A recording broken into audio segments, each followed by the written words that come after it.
한국직업방송과 연합뉴스TV가 함께 만드는 취업 전문 뉴스 투데이 고용플러스입니다. 경제사회노동위원회가 고용사각지대에 놓여있는 저소득층 구직자들을 위한 한국형 실업부조 운영에 합의를 이뤄냈습니다. 정부는 내년 1월 시행을 목표로 하고 있습니다. 백기련 기자가 보도합니다. 저소득층 구직자 생계보장과 취업 지원을 위해 한국형 실업부조가 도입됩니다. 사회적 대화기구인 경제사회노동위원회는 한국형 실업부조 운영 원칙을 핵심 내용으로 하는 고용안전망 강화를 위한 합의문을 채택 발표했습니다. 한국형 실업부조는 고용보험으로 지급하는 실업급여를 받지 못하는 구직자를 대상으로 합니다. 전직 자영업자, 장기 경력 단절자 등은 고용보험에 가입돼 있지 않아 실업급여 수급 신청을 하지 못하는 만큼 이들 중 저소득층을 대상으로 생계를 보장하고 고용 서비스를 제공하는 취지입니다. 경사노위의 합의문에 따르면 중위소득 50% 이하의 저소득층을 대상으로 최저생계를 보장하는 수준의 정액급여로 월 50만 원씩, 수급기간은 6개월이 될 것으로 보입니다. 당초 정부의 방안은 중위소득 60% 이하였는데 이것이 50% 이하로 후퇴했습니다. 50%로 왜 내려왔느냐 하는 문제에 대해서는 사실 제도를 새로 도입하는 상황에서 여러 가지 불확실성이 있기 때문에 조금 안전하게 출발하자라는 취지에서 그렇게 됐다고 이해를 하시면 좋겠습니다. 정부가 한국형 실업부조를 내년 1월부터 시행하겠다고 밝힌 가운데 국회 법제화 단계에서 구체적인 대상자 수나 예산, 시행 시기 등이 구체화될 전망입니다. 연합뉴스TV 백기련입니다. 탄력근로자의 단위 기간을 3개월에서 6개월로 확대하기로 한 노사정 합의안 처리가 결국 불발됐습니다. 경제사회노동위원회는 노동자 위원 4명 중 청년과 여성, 비정규직 대표자 등 3명이 6일 불참 의사를 밝힘에 따라 7일 2차 본위원회에서 안건 의결을 하지 않을 예정이라고 밝혔습니다. 탄력근로제 합의를 둘러싼 노동계 반발이 위원들의 참석 여부에 영향을 미친 것으로 풀이됩니다. 이에 따라 문재인 대통령도 본위원회에 참석하지 않기로 했습니다. 문성현 위원장은 본위원회 뒤 입장을 발표할 계획입니다. 정부가 제2의 벤처붐을 일으키겠다며 지원 대책을 내놨습니다. 2022년까지 기업 가치 1조 원 이상 벤처기업 20개를 만들겠다는 목표를 세웠는데요. 이순국 기자입니다. 정부가 발표한 지원 방안의 핵심은 벤처기업의 성장을 돕겠다는 겁니다. 과거 창업 지원에 찍혔던 방점을 성장 단계로 옮겨 2022년까지 기업 가치 1조 원이 넘는 이른바 유니콘 기업을 20개 만들겠다는 게 목표입니다. 이제 우리 정부는 창업 국가를 넘어 벤처가 성장하고 도약하는 나라를 만들고자 합니다. 세계 시장에서 활약하는 제2 벤처 붐을 일으키고자 합니다.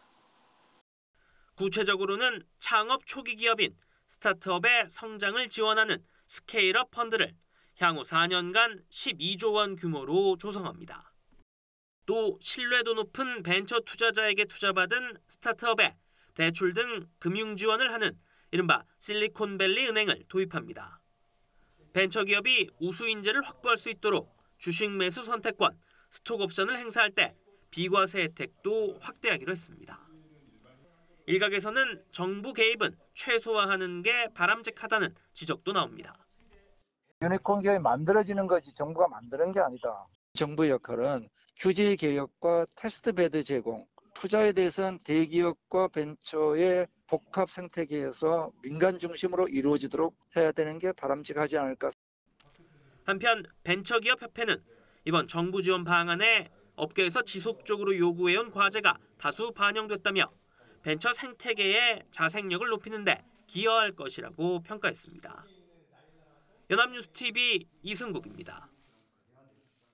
외국 사이트에서 직접 물품을 구매하는 이른바 직구하시는 분 많으실 텐데요. 최근에는 그 반대로 외국인들이 우리나라 상품을 구매하는 역직구가 급증하고 있다고 합니다. 정부도 새로운 출구 활로로서 역직구 지원을 강화하는 동시에 규제 완화책도 내놨습니다. 소재영 기자입니다. 외국 소비자들이 우리나라 온라인 쇼핑몰에서 물건을 직접 구매하는 이른바 역직구는 지난해 사상 최대 규모를 기록했습니다. 건수로는 961만 건, 금액으로도 3조 5천억 원이 넘습니다. ネットで美容系のパックとか、あと美容液で洋服だとDホリックっていうブランドがあるんですけど、そこで服とか買ったことあります。 역직구 규모는 2016년 585만 건, 19억 달러 규모였지만 2년 만에 빠른 속도로 증가해 각각 1.6배가량 늘었습니다. 이처럼 역직구가 새로운 수출 활로로 급부상하자 정부는 지원 대책까지 내놨습니다. 창업, 중소기업들이 전자상거래 방식을 통해서도 수출의 돌파구를 마련할 수 있도록 거래의 특성에 맞는 간편한 신고 체계를 마련해 주시고, 우선 물품이 외국으로 배송될 때 수출 신고서가 자동 작성될 수 있도록 해 통관 절차를 더 간단히 할 계획입니다. 기존엔 수출 신고와 배송이 일원화되지 않아 통계에 잡히지 않는 역직구도 있었는데 이를 파악하고 절차도 간소화한다는 겁니다. 신고 항목도 기존 57개에서 18개로 대폭 축소합니다. 별도의 증빙 서류 없이 수출 내역을 조회하고 부가세 환급도 가능해집니다.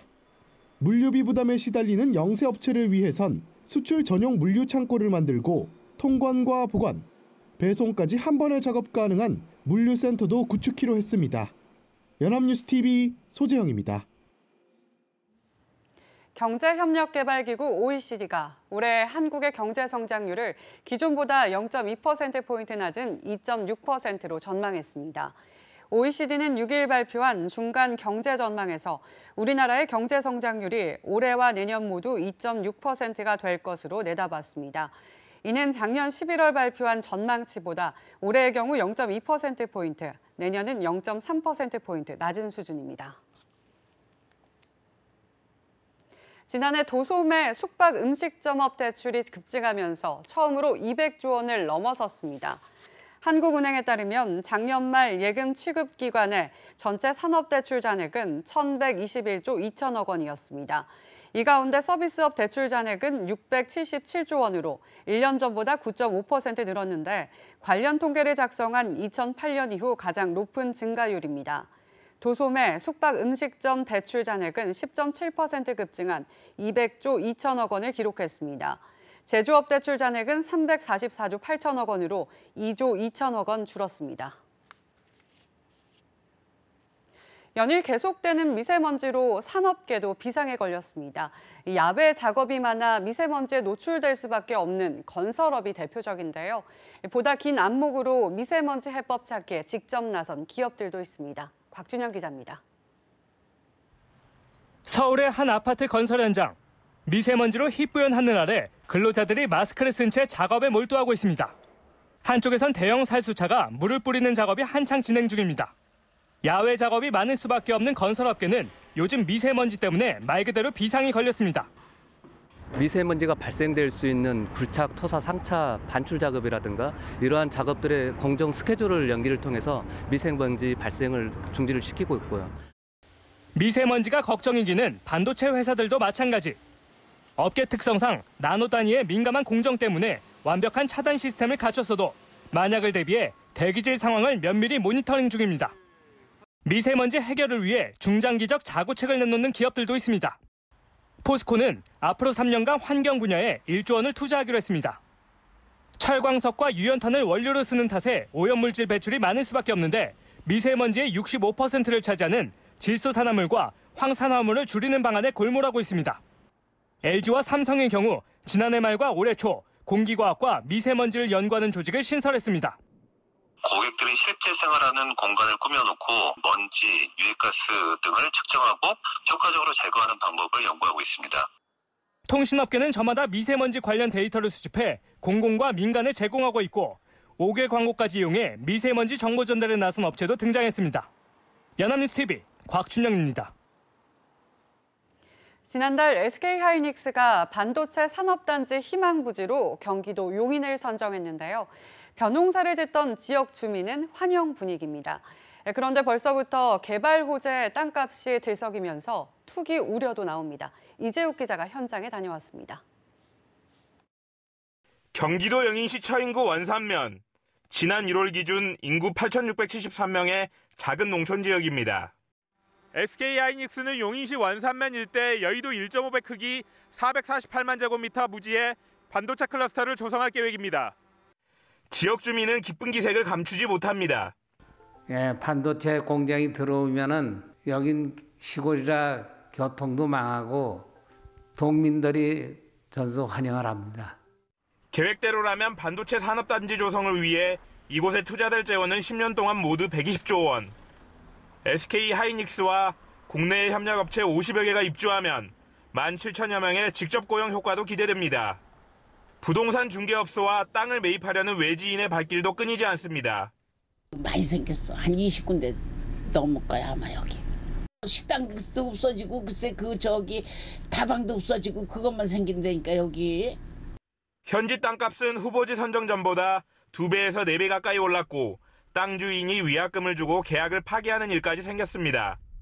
원래가 아까 120만 원짜리도 그전에는 80만 원짜리. 발표 끝나자마자 확 120으로 올렸더라고. 40만 원 올렸더라고.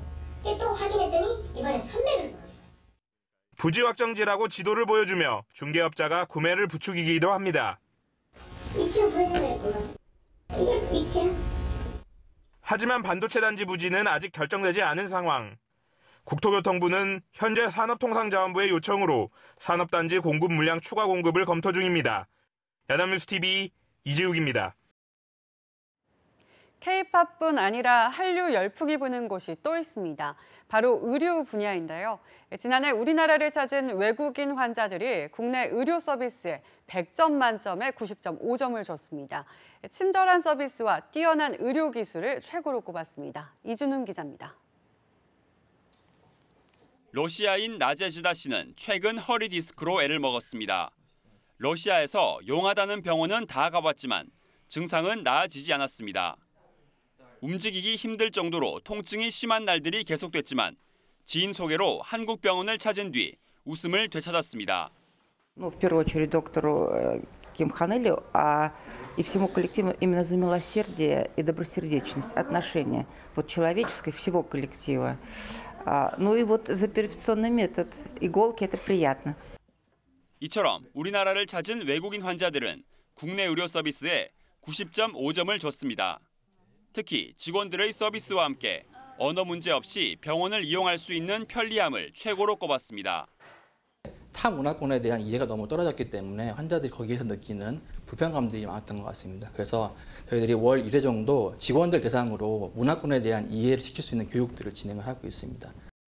지난달에는 미국 스탠퍼드 대학병원에서도 어렵다던 간 이식 환자를 국내 대학병원이 성공적으로 치료하는 등 뛰어난 의료기술 역시 한국행을 결심하는 이유 중 하나입니다. 해마다 30만 명이 넘는 외국인 환자가 국내 병원을 찾고 환자 한 명당 평균 1,600만 원을 쓰고 돌아가는 것으로 집계됐습니다. 최근엔 병원마다 동남아시아를 중심으로 해외 진출에 나서고 있어 의료 한류는 더 확산할 전망입니다. 연합뉴스TV 이준음입니다.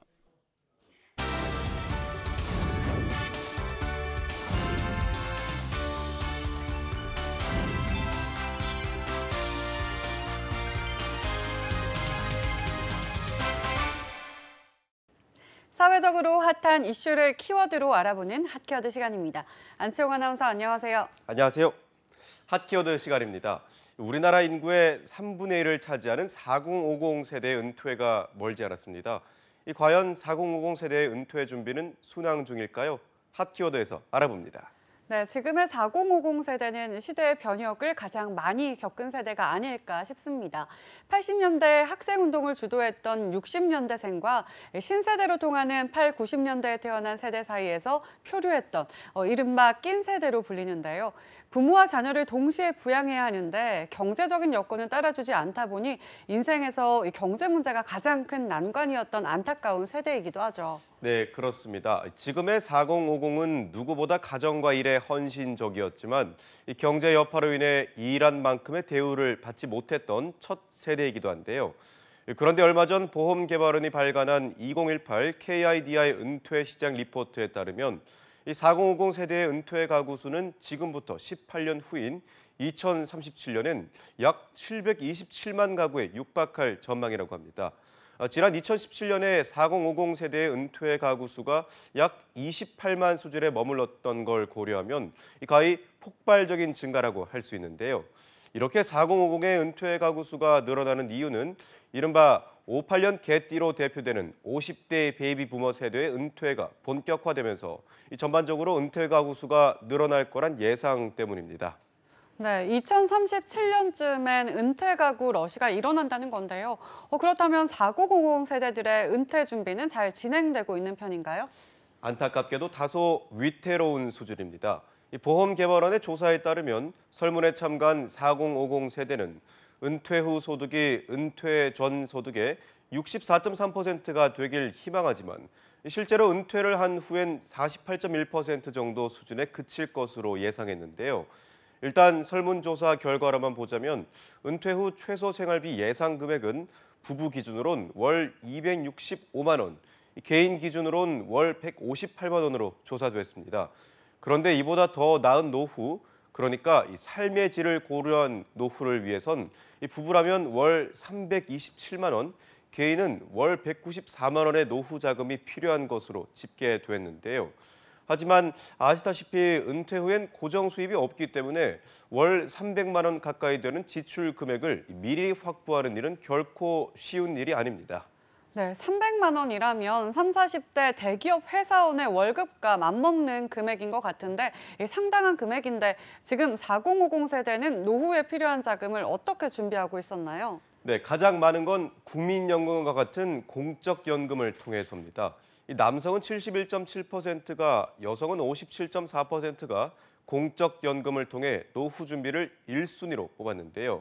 이 예금과 적금이나 저축성 보험엔 남성은 11.5%, 여성은 20.6%의 비율을 보여 2순위에 올랐습니다.